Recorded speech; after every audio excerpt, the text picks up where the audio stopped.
नमस्कार दोस्तों, आप सभी का स्टडी डिलाइट चैनल पर एक बार फिर से हार्दिक स्वागत है। बीपीएससी टीआरई 3.0 के लिए हम लोग जीएस के प्रैक्टिस सेट को देख रहे हैं और आज हम लोग देखेंगे प्रैक्टिस सेट नंबर 9 को। साथियों, अब तक बिहार शिक्षक भर्ती जो तृतीय चरण की परीक्षा आयोजित होनी है उसके लिए हमने 8 प्रैक्टिस सेट को कंप्लीट करा दिए हैं। आज है 9वां प्रैक्टिस सेट और जीएस का यह प्रैक्टिस सेट है जिसके अंतर्गत आज हम लोग मॉडर्न हिस्ट्री के महत्वपूर्ण प्रश्नों को देखेंगे और यहाँ से आपके परीक्षा में प्रश्न जरूर बनाए जाते हैं। प्रायः 7 से 8 प्रश्न देखने को मिलेंगे।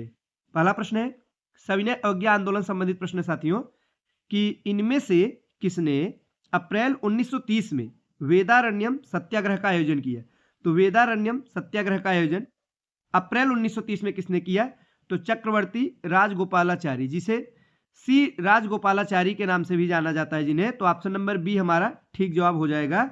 साथियों, सविनय अवज्ञा आंदोलन के दौरान, तो सविनय अवज्ञा आंदोलन ये कब चला गया? 1930 में चला गया था और इसमें क्या हुआ कि चक्रवर्ती राजगोपालाचारी ने प्रसिद्ध वेदारण्यम सत्याग्रह का आयोजन तमिलनाडु के तंजावुर जिले के तिरुचिरापल्ली से वेदारण्यम तक मार्ग का चयन किया था। आप लोग मोटा मोटा आपको क्या याद करना है हम आपको बता रहे हैं साथियों। तो सबसे पहले याद रखना है कि वेदारण्यम सत्याग्रह का प्रारंभ किसने किया? तो राजगोपालाचारी ने। और किस आंदोलन के दौरान प्रारंभ हुआ? तो सविनय अवज्ञा आंदोलन। 1930 का दौर चल रहा था और राज्य का नाम जरूर आप लोग याद रखेंगे, तमिलनाडु। दक्षिण भारत में ये आंदोलन था, तमिलनाडु की घटना है। नेक्स्ट है कि सविनय अवज्ञा आंदोलन प्रारंभ करने का निर्णय लिया गया। किस अधिवेशन में सविनय अवज्ञा आंदोलन शुरू करने का यानी प्रारंभ करने का निर्णय लिया गया? तो वो अधिवेशन है लाहौर अधिवेशन 1929। सही जवाब होगा ऑप्शन नंबर सी, लाहौर अधिवेशन 1929। अब हम साथियों आइए इसकी व्याख्या को भी देखते हैं। तो 1929 में हुआ था कांग्रेस का लाहौर अधिवेशन। इसमें सविनय अवज्ञा आंदोलन प्रारंभ करने का निर्णय लिया गया, जिसमें गांधी जी द्वारा 6 अप्रैल 1930 को दांडी यात्रा के पूरी होने पर सविनय अवज्ञा आंदोलन का सूत्रपात किया गया, यानी कि श्री गणेश कह सकते हैं प्रारंभ किया गया दांडी यात्रा पूर्ण होने पर। साथियों आगे कि प्रसिद्ध गांधी इरविन समझौता किस वर्ष हुआ था? तो गांधी जी और इरविन के बीच में एक समझौता हुआ था, 1931 की घटना है। कब हुआ था साथियों? सही जवाब होगा ऑप्शन नंबर सी, 1931। तो उसी समय गोलमेज सम्मेलन भी चल रहे थे। 3 गोलमेज सम्मेलन आयोजित कराए गए थे साथियों। पहला कब हुआ था? 1930। आपको डेट याद कर लेना है और आसानी से याद रह जाएगा, क्रम से है। दूसरा 1931 में। अगर तीसरे गोलमेज सम्मेलन की बात की जाए तो 1932। कब? 1932 में। तो कब साथियों? 1930, 31, 32 क्रम से है, पहला, दूसरा, तीसरा, 30, 31, 32 ये तीनों गोलमेज सम्मेलन है। और 1931 में क्या हुआ था कि गांधी और इरविन के बीच में समझौता हुआ, जिसे गांधी इरविन समझौते के नाम से जाना जाता है। वहीं अगर पूरा डेट आपसे पूछा जाएगा तो आप लोग बताइएगा 5 मार्च 1931। पूरा डेट क्या है? 5 मार्च 1931 में गांधी इरविन के बीच में समझौता हुआ था और गांधी जी ने आश्वासन दिया कि सविनय अवज्ञा आंदोलन स्थगित कर दिया जाएगा और द्वितीय गोलमेज सम्मेलन में कांग्रेस इस शर्त पे भाग लेगी कि संवैधानिक मुद्दों पर भारतीयों के हितों को संरक्षण एवं सुरक्षा प्रदान किया जाएगा। आगे साथियों कि तीनों गोलमेज सम्मेलन में किसने भाग लिया था?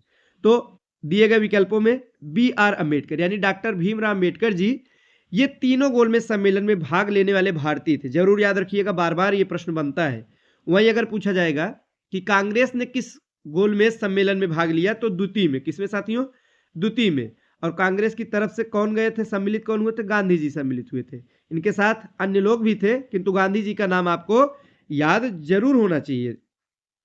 तो साथियों डॉक्टर बी आर अम्बेडकर यानी भीमराव अम्बेडकर ये तीनों गोलमेज सम्मेलन में इन्होंने भाग लिया था। नेक्स्ट है कि पूना समझौता कब हस्ताक्षरित किया गया? पूना पैक्ट कब हुआ साथियों? 24 सितंबर 1932 में। 1932 डेट याद रखिएगा, पूरा डेट है 24 सितंबर। किसके किसके बीच? डॉक्टर अम्बेडकर और गांधी जी के बीच में समझौता किया गया, जिसे पूना समझौते के नाम से जानते हैं। तो हम बढ़ते हैं अपने अगले प्रश्न की तरफ कि पूना समझौता का उद्देश्य क्या था? तो दलित वर्ग को प्रतिनिधित्व देना ही उद्देश्य था। दलित वर्ग को लेकर ही यह समझौता हुआ था। और कहां पे हुआ था? तो उस समय गांधी जी यरवदा जेल में थे और डॉक्टर भीमराव अम्बेडकर जी और गांधी जी के बीच में पुणे की यरवदा जेल में ही 24 सितंबर 1932 में यह समझौता हुआ था। अब हम बढ़ते हैं अगले प्रश्न की तरफ कि सविनय अवज्ञा आंदोलन के दौरान नो टैक्स अभियान के अंतर्गत चौकीदार कर का भुगतान करने से इनकार कहां पे शुरू हुआ, किस राज्य में? तो बिहार में। बीपीएससी का प्रश्न साथियों बेहद महत्वपूर्ण है आपकी परीक्षा के दृष्टिकोण से। आप लोग ध्यान देंगे, जिस समय सविनय अवज्ञा आंदोलन चल रहा था 1930 का समय की बात की जा रही है, उस समय क्या हुआ कि नो टैक्स अभियान के अंतर्गत एक चौकीदार कर का, कौन सा कर है? चौकीदार कर है, भुगतान करने से इनकार किया गया। तो ये घटना किस राज्य की है, कहां पे घटित हुआ? तो आपके बिहार की घटना है साथियों। कहां पे है? बिहार में है। और बिहार के मुंगेर, बेगूसराय, सारण व भागलपुर जिला अत्यधिक इसमें सफल रहा था। आगे की दांडी यात्रा कितने दिन चली थी? तो आप लोग ध्यान दीजिएगा, 24 दिन। कितने दिन? पूरे 24 दिन तक दांडी यात्रा चली थी साथियों। गांधी जी द्वारा प्रारंभ किया गया था। 78 लोगों के साथ में गांधी जी ने साबरमती आश्रम से 12 मार्च 1930 को प्रारंभ किया और 6 अप्रैल 1930 को दांडी पहुंचकर नमक कानून को भंग किया था। आगे की किस अधिनियम के बारे में जवाहरलाल नेहरू ने कहा कि हमें एक ऐसी कार दी गई थी जिसमें सब ब्रेक थे किंतु इंजन ही नहीं था? बताइए ऐसी कार का क्या फायदा? ब्रेक तो था किंतु इंजन ही नहीं था। तो एक कहावत है, ये कहा गया है, जवाहरलाल नेहरू ने कहा था।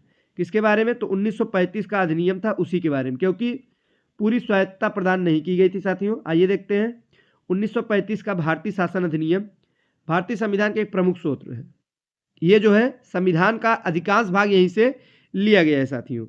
और इसी के बारे में जवाहरलाल नेहरू ने कहा था कि हमें एक ऐसी कार दे दी गई है जिसका ब्रेक तो था किंतु इंजन ही नहीं था। अब हम देखते हैं हमारा अगला प्रश्न क्या है। 1934 में कांग्रेस सोशलिस्ट पार्टी की स्थापना की गई थी। हमें बताना है कि किसके द्वारा? तो जयप्रकाश नारायण, आचार्य नरेंद्र देव के द्वारा। दोनों का नाम आप लोग याद रखेंगे। जयप्रकाश नारायण, आचार्य नरेंद्र देव द्वारा 1934 में कांग्रेस सोशलिस्ट पार्टी की स्थापना की गई। आगे की कांग्रेस सोशलिस्ट पार्टी की पहली बैठक पटना में हुई। तो कब हुई ये हमें बताना है। 1934 में जब गठन हुआ उसी समय साथियों 1934 ईस्वी में पटना में, बिहार की राजधानी पटना में इसकी पहली बैठक हुई थी।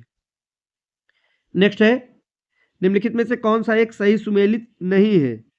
तो साथियों कौन सा सही सुमेलित नहीं है? चौरी चौरा कांड 1920 दिया गया, बिल्कुल गलत है, 1922 की घटना है। साथियों दांडी यात्रा 1930 सही है, इरविन समझौता 1931 भी सही है, पूना पैक्ट गलत है। तो एक से अधिक गलत है, इसीलिए सही जवाब होगा ऑप्शन नंबर ई, एक से अधिक इसमें से गलत दिया गया है। नेक्स्ट है, गांधी ने सविनय अवज्ञा आंदोलन का आह्वान किया यानी बुलाया था, कब शुरुआत किया? 1930 में। आप लोगों का सही जवाब होगा ऑप्शन नंबर ए। नेक्स्ट है कि प्रथम गोलमेज सम्मेलन के दौरान इंग्लैंड के प्रधानमंत्री कौन थे? साथियों जब पहला गोलमेज सम्मेलन चल रहा था 1930 की घटना है, उस समय इंग्लैंड के पीएम कौन थे? तो थे रैमजे मैकडोनाल्ड। मैकडोनाल्ड नाम से आप लोग याद रखिएगा, रैमजे मैकडोनाल्ड इंग्लैंड के पीएम उस समय थे। सविनय अवज्ञा आंदोलन की असफलता के बाद गांधी जी ने महत्व दिया, तो रचनात्मक कार्यक्रम पर महत्व दिया। किस पर महत्व दिया? जब सविनय अवज्ञा आंदोलन असफल हुआ तो गांधी जी ने रचनात्मक कार्य जैसे कि हरिजनोत्थान, हरिजन का उत्थान, खादी, हिंदू मुस्लिम एकता, छुआछूत का अंत, इस सब पर ज्यादा जोर दिया था। आगे गांधी जी दिसंबर 1931 में कहां से खाली हाथ भारत लौटे थे? तो कहां गए थे आप लोग बताइए? तो गए थे गोलमेज सम्मेलन में भाग लेने, और गोलमेज सम्मेलन हो कहाँ रहा था? तो लंदन में। तो लंदन से ये खाली हाथ लौटे थे, सही जवाब होगा ऑप्शन नंबर ए। लंदन से गांधी जी खाली हाथ लौटे थे, किंतु इन्होंने कहा था कि मैं खाली हाथ लौटा हूं परंतु अपने देश की इज्जत को मैंने बट्टा नहीं लगने दिया। आगे है, किस भारतीय नेता ने लंदन में प्रथम गोलमेज कॉन्फ्रेंस में भाग लिया? तो मौलाना मोहम्मद अली। इनका नाम आप लोग ध्यान देंगे, मौलाना मोहम्मद अली। हमारा अगला प्रश्न है साथियों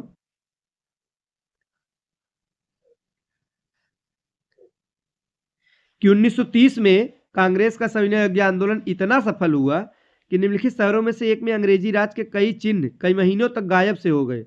तो वो जगह था बढ़ई। ऑप्शन नंबर सी हमारा ठीक जवाब हो जाएगा, बिहार का बढ़ई शहर था साथियों। नेक्स्ट है कि त्रावणकोर में कांग्रेस ने त्रावणकोर राज्य के जिस दीवान की स्वेच्छाचारी सरकार के विरुद्ध सविनय अवज्ञा आंदोलन प्रारंभ किया वो थे, तो सीपी रामास्वामी अय्यर थे। ऑप्शन नंबर ए हमारा सही जवाब हो जाएगा। गांधी इरविन समझौते के हस्ताक्षरित होने में किसने महत्वपूर्ण भूमिका निभाई? तो वो कौन थे? वे थे तेज बहादुर सप्रू, टीवी सप्रू शॉर्ट में इनका नाम है साथियों, तेज बहादुर सप्रू। इन्होंने महत्वपूर्ण भूमिका निभाई थी। ऑप्शन नंबर सी हमारा ठीक जवाब हो जाएगा। नेक्स्ट है, कौन सा गोलमेज सम्मेलन था जो 1932 में हुआ था? तो हमने आपको बताया साथियों कि 3 गोलमेज सम्मेलन थे, 30, 31, 32 क्रम से थे। तो 32 में कौन सा होगा? तो तीसरा हो जाएगा। हमारा सही जवाब होगा ऑप्शन नंबर सी, तीसरा गोलमेज सम्मेलन 1932 ईस्वी में आयोजित किया गया था। तीनों लंदन में हुए थे, ये भी आपको ध्यान देना है। नेक्स्ट प्रश्न बहुत ही ज्यादा महत्वपूर्ण है। 1929 में खुदाई खिदमतगार को किसने संगठित किया? ये बार बार प्रश्न पूछा जाता है। आप लोग एक नाम याद कर लेंगे साथियों, और वो नाम है अब्दुल गफ्फार खां का। इन्होंने ही खुदाई खिदमतगार को संगठित किया, जिसे लाल कुर्ती आंदोलन भी कहते हैं। आप लोग ध्यान देंगे, कभी कभी लाल कुर्ती आंदोलन पूछा जाता है। क्या लाल कुर्ती आंदोलन किसने संगठित किया? आप लोग बताएंगे खान अब्दुल गफ्फार खां जी ने संगठित किया था 1929 में। सही जवाब होगा ऑप्शन नंबर ए। तो साथियों आज के लिए बस इतना ही। तो ये थे आज के जीएस के कुछ महत्वपूर्ण प्रश्न। आगे के प्रश्नों को हम लोग नेक्स्ट प्रैक्टिस सेट के माध्यम से देखेंगे। तो मिलते हैं अगले वीडियो में। धन्यवाद।